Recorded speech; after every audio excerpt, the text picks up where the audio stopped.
Guys இப்போ தான் என்னோடய சொந்த முயற்சியில் கடை ஓப்பன் பண்ணியிருக்கேன். இப்போ செஞ்சோம், எதுலேயுமே வந்து செட் ஆகலை. அப்பா செய்கிற தொழிலே செஞ்சு பார்ப்போம், கடைசியாக அதுக்கு தான் வந்திருக்கேன். காய்கறி எல்லா காய்கறியும் போட்டு கம்மியான ரேட்டு தான், முடிஞ்ச அளவுக்கு என்னால் கம்மியான ரேட்டு மட்டும் தான் கொடுப்பேன். அங்கே விட 5 ரூபா 10 ரூபா அந்த மாதிரி கம்மியாக கொடுப்பேன். அதுக்கப்புறம் வந்துட்டு எல்லாமே நம்மக்கிட்ட இருக்கும். அன்னைக்கு ரேட்டு உங்களுக்கு அப்டேட் பண்ணிட்டே இருப்பேன். காய் நம்மளை தேடி வாங்க.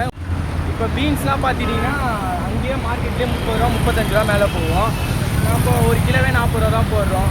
கிலோவுக்கு 5 ரூபா அந்த மாதிரி தான் கிடைக்கும். அப்படின்னா சொல்லிக்கலாம், ஆனால் நல்லா தான் கிடைக்கும். அப்புறம் பார்த்தீங்கன்னா மல்லிலாம் 1 ரூபா கட்டு கொடுக்குறோம். ஃப்ரீயாக கொடுத்தா அது ஒரு மாதிரியாக இருக்கும். அதனால் 1 ரூபா கட்டு என்ற முறையில் கொடுக்குறோம். எல்லா காய்களும் ஃப்ரெஷ்ஷாக இருக்கும். 3 to 10 மணி வரைக்கும் நம்ம கடை இங்கே இருக்கும். நீங்கள் பார்த்துட்டு வரணும். ஃபாலோவர்ஸ் யாருன்னா வந்தீங்கன்னா தரமான ஆஃபர்லாம் உண்டு. காய் காட்டுறது